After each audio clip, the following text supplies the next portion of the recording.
Welcome to Aging Well in America. I'm Marie Gattari, your host.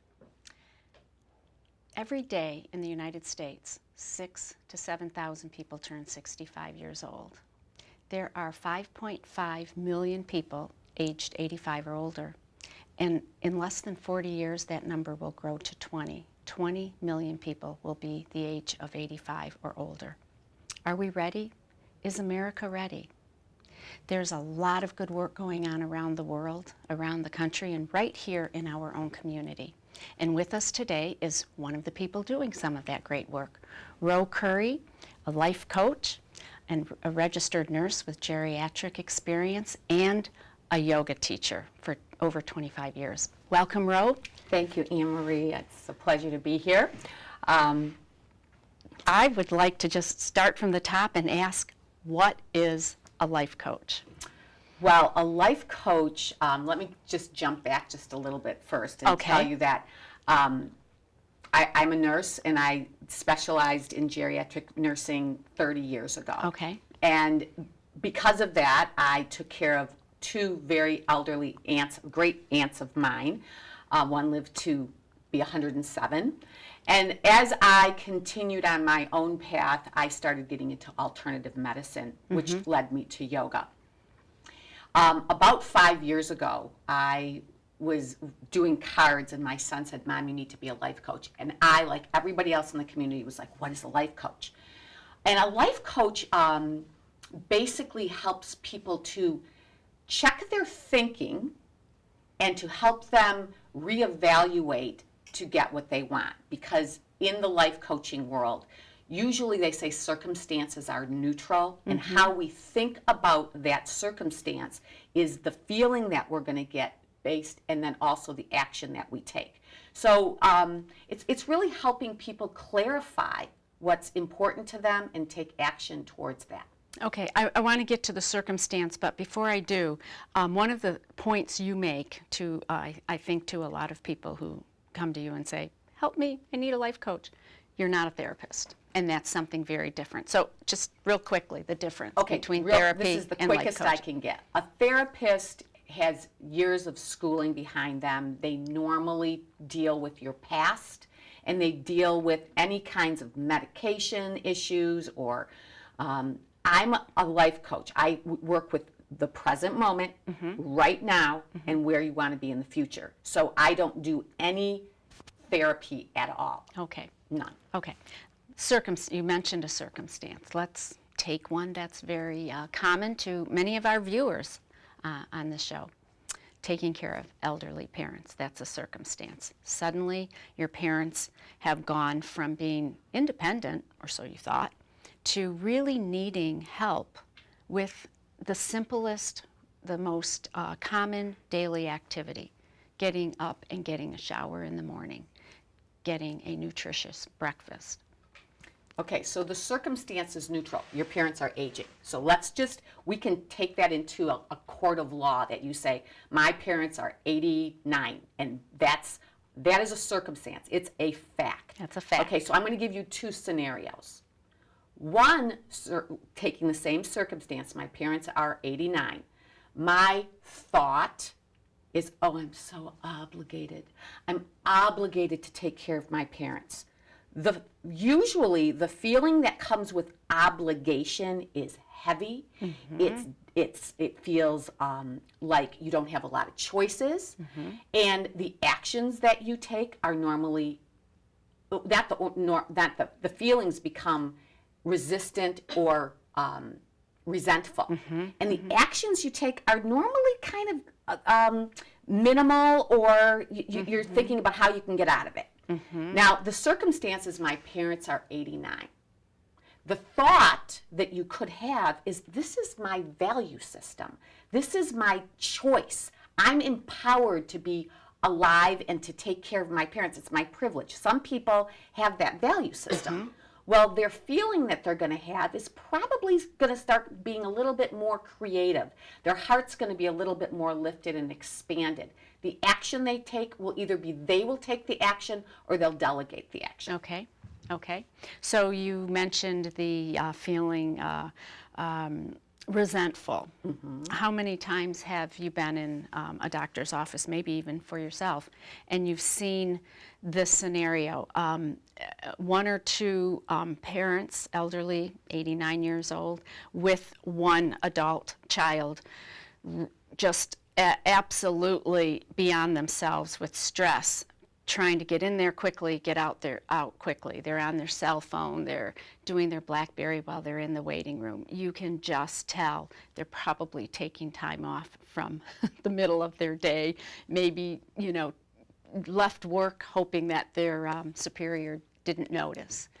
What would you say to that person in particular with that circumstance, taking a parent to a doctor's appointment? Okay, first of all, I wouldn't say anything unless I was asked. I mean, I'm going to be really We're clear. assuming that they're come to you for help. Okay, so if they were coming to me for help and they gave me that scenario, I would ask them about where the present moment is. What are they doing in that moment? Because most of us, as much as we think we can multitask, it's really not what happens. Right. So if they know that they're going to be at the doctor's office for a half hour or an hour, what do you want to feel while you're there? Like, do you want to feel scarce and not enough time and, oh my God, how many more days, how many more hours, how many more times do I have to take off of work? Or can you set a feeling for yourself? Like I've asked you before, like, how do you want to feel about it? And you just answered good. Yeah. I mean, good is kind. It's just a neutral word. Instead of feeling like you have to jump into the past or jump into the future, if you just stay right in the moment, you'll get through it. Okay. All right. You talked, you and I spoke, we've been speaking really over the last few months about how life coaching can help. What are some of the tools that adult children in these circumstances can use? Talk about one or two of the tools that you would suggest that they use. Okay, I started off. There's two that I really want to talk about. Maybe I'm going to change my mind, but we already talked about how do you want to feel. If you can clarify how you want to feel and set an intention, it's like you're navigating your day, and it just gives you a clarity that being like having these prominent thoughts or dominant thoughts that are unconscious, they take over because our mind just wants to answer the question. The other huge tool that I use constantly in life coaching is your own body. Your body doesn't lie. So if you can take 3 breaths in the doctor's office, you cannot be anxious in taking 3 deep breaths at the same time. Physiologically, your body can't do it. So if you even know that your body is your biggest tool, and that if you can slow down your breathing, slow down and really feel your feet on the floor. People don't know what their feet feel like on the floor because they're in their head thinking all the time. So if you know, if you have 1 minute and you can say, I'm going to feel my feet on the floor, I'm going to just feel my breath inside my lungs, I'm going to take a complete breath. It's going to get you out of your head and really decrease your stress. Okay. So those are 2 tools that they're easy, they're quick, they're simple. Do them as often as you take an action to calm yourself down. Okay. Very important. We know that is, and it is something that we can do, and I think more and more people are really giving it a shot. I mean, why not? You got to breathe anyway. Getting back to how do you want to feel, I thought of another word, free. I want to feel free of this burden. So is it a burden? Is it true it's a burden? It feels like it very often. So I would probably... And I'm speaking from experience, by the way. Okay. As you know. So I would probably, I don't want to throw you under the bus, Anne-Marie, but if life's a burden, I feel like it's a burden. I would need to ask you, is it true it's a burden? And how do you act and how do you feel when you believe it's a burden? Very heavy. And who would you be without that thought? This is Byron Katie's work. This is not my work. So, I mean, there's 4 simple questions. It's like, who would I be if I didn't think this was a burden? Like, who would you be? I'd be a freer Anne Marie. So turn the thought around. So you start finding through life coaching that your thinking is what causes you the most suffering. So Right. if you can change your thoughts, and I'm not saying, oh, be Miss Positive. I'm not talking about that. Right. But just being aware of how you're thinking and knowing if you want to rethink that thought. Okay. And that then would lead to different actions, which maybe might lead to different circumstances. So you know No, where the I'm... circumstance will always Okay. be there. The circumstances will never Right. change. The They're a fact. Their age is their age. Right. But you know where I'm going with this. Right, but I wanted to clarify that for Right. your listeners, that you don't get to change your circumstance. The circumstance is going to be the same. That's the way it is. But how you we think about it. and how we approach it and how we deal with it. So we're getting to... And finding gratitude, because if you're being grateful, you can't have fear. The two don't. One's at a lower part of your stomach, in your brain, and Yeah. gratitude happens to be higher. So if you could, like, I don't know about you, my parents are elderly. I am so grateful my parents are alive. I love that my parents are alive, and I look for reasons to be grateful that they're alive. That's wonderful. We all want to have our parents long into our middle ages and have our children know them. I was equally as fortunate. However, there's that other side, because we need to get to how to put the limits on what we as adult children can physically and emotionally handle. So we're grateful that they're here. We love them.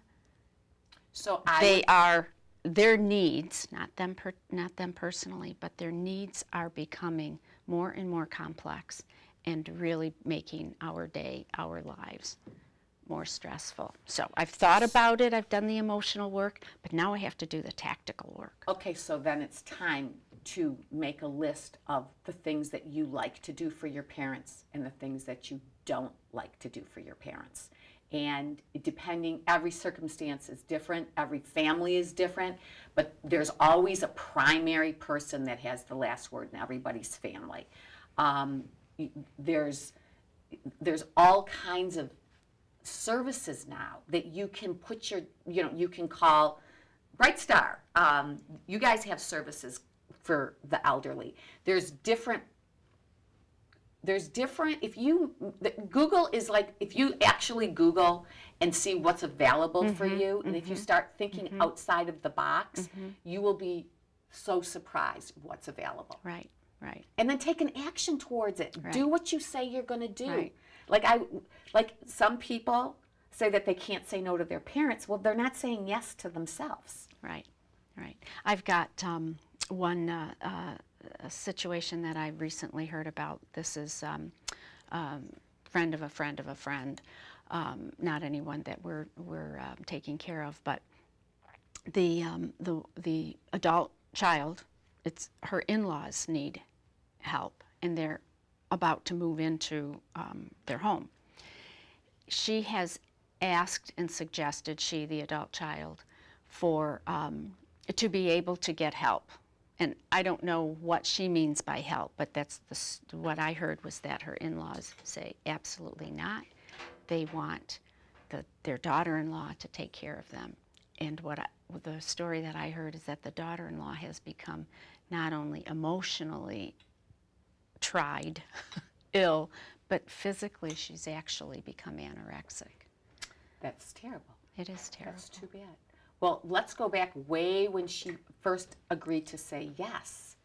I mean, your body can't lie. So here we go. With just somewhere along the line, it's okay to, self-love is never selfish. And I'm going to repeat that. Self-love is never selfish. Just because the in-laws or the parent wants something, you can say, I understand that that's what you want. I'm not the person that can give it to you. We talk to our toddlers like that. Your parents talk to you like that. You have to set a clear, plan for yourself, what you're able to do. If this woman's got anorexia now and she's totally debilitated, what good is she now? Yeah.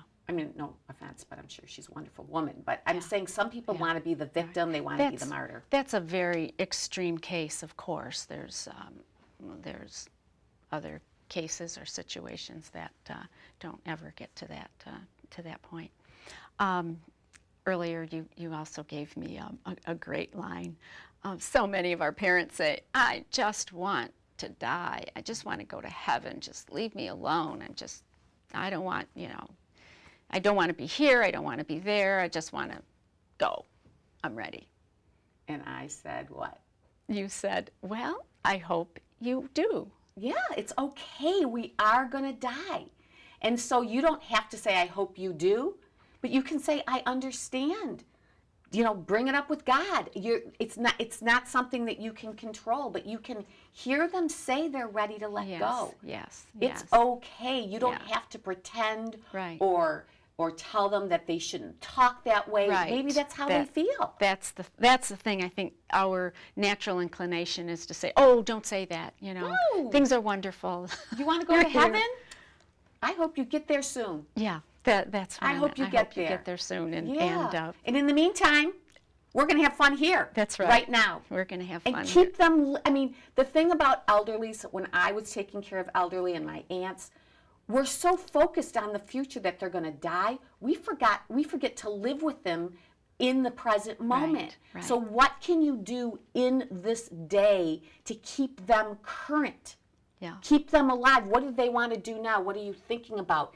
Can you, there's activities, crafts. I cannot begin to tell you. Oh, so many how many things. It's like putting a 2-year-old in front of the TV. Right. Even though they say they don't want to, they don't know what's available. That's Give them right. 2 options. Right.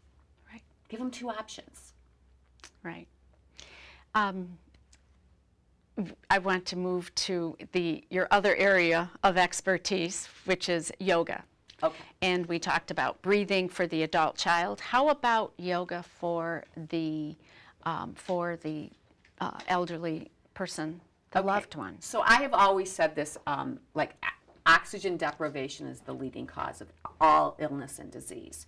So the nicest thing about breathing for the elderly is it's the simplest way that they will feel calm and they get access to their body immediately.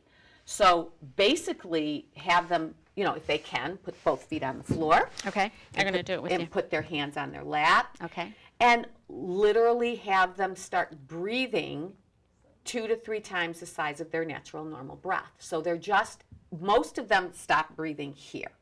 So if you can ask them to make their breath as long as they can. You can count for them.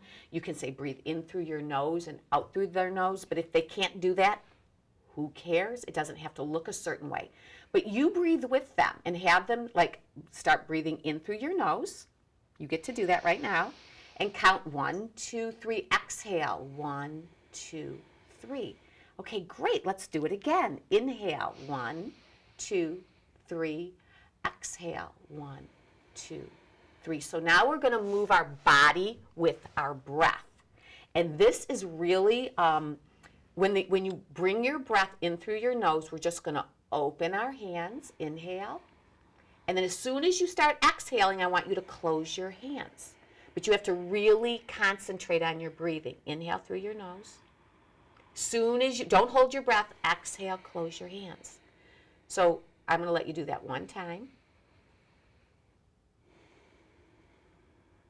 And once they get that, it's an accomplishment because most people aren't taught to move with their breath. And that's what really yoga is, moving your body with your breath. You can actually just have them move a knee. Inhale and exhale. Depending how much range of motion they have, they can inhale their hands up, exhale their hands down. I mean, really, it's fun. It's something that you can do. See, you're just smiling away here because... Well, you know what I'm thinking of? What do you All think? the times it was so difficult to get my mom into the shower. She sat on a bench, a shower bench, and she had to lift her legs and bring them up over the tub wall before I got smart and had the tub cut.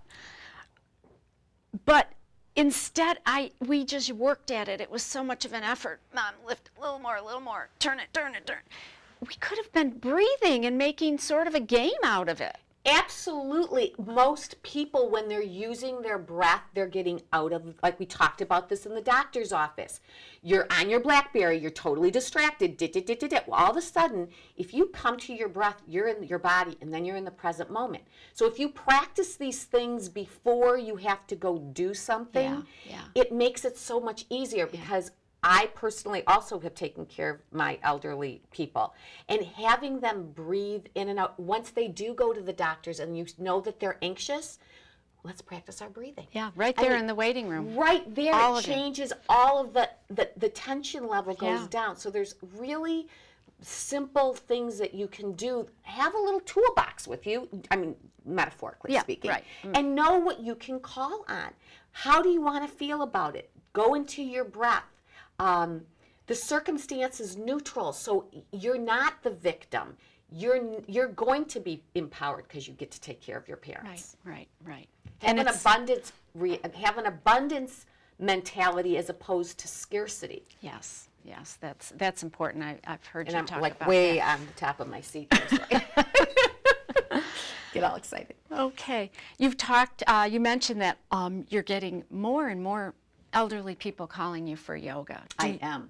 Do you go to them? Do you do community classes? How can people reach you if that's what they're interested in? I did community classes for a while. Mm-hmm. What's happening now is I'm collecting a little group of elderly people that do contact me, and that's what you would have to do. And if you wanted me, I mean, every case is individual. I'm not going to go there. Right. Online. Okay. But you can be reached. Your contact information is in the credits, and you can be reached online by going to your website. I can. Yeah, you have a fabulous website, by the way. It's really. Did you do it all yourself? My nephew helped me. Yeah. Nice. You heard some of the numbers. We talked about the statistics early in the opening of the show. The fact that talk about the circumstance, right? That is the circumstance. Those numbers are, of course, they're projections, they're estimates by the U.S. Census, but I don't think anybody would deny that our aging population is taking an impact, is going to have an impact and a toll. That does not necessarily, it should not be a bad thing. It should be a wonderful thing because we have so many people with such great life experiences. And yes, to certain degrees, people are going to need help to be cared for, whether it's the family, it's an outside resource. What are your thoughts in general? You must think about this from time to time. I do. I think it's, it's very circular. Mm-hmm. There's a life cycle, and our biggest fear that they've done studies on is the fear of death. Mm-hmm. And so because of that fear, we stop living. We get caught up in that. And if you know, there's a natural progression. I mean, my cat just died on Thursday. I had her for 17 and a half years. It was a really peaceful ending for her because, we did what we could to keep her comfortable. Right. And if you're realizing it's just the way that it happens, if you do your work, if you clean out your own thoughts and show up for your own life, you'll keep showing up in, I'm going to be, in 30 years, I'm going to be one of those people. And I really hope that I'm making choices in this moment. I'm not responsible for my mom and dad. That's their business. But I'm responsible for me. And I have 3 children, and I would like for them to know that I'm doing everything I can in this moment to take care of myself, my whole being, my spiritual, my physical, and my emotional self. So that when I do get to 80, they'll feel like they're excited. They're excited to have you around. They're excited to be They're going to show you off. Mom, do the sun salutation. So, yeah, I think it's a cycle, and we have to get okay with that. Yeah, we really do. We do. And, of course, the thing we didn't talk about was dementia and Alzheimer's. Lots of good work going on there as well, lots of resources to help us understand and to cope. But also, I use that word cope, I know it has a negative connotation, but I think, you understand what I'm trying to say is make the best out of it and do it with, like you say, an open heart and with a kindness, wanting your day to be good, right? Good summary. Ro, thank you so much You for are so joining us. welcome. Thank you. Look forward to having you on again. Thank you. Thank you. Thank you for, excuse me, for watching Aging Well in America. Excuse me, I should have brought some water with me. You'll see on the closing credits the phone number, the website here. We do look forward to having your suggestions on topics for future shows. Thank you again, and we'll see you next time. Bye now.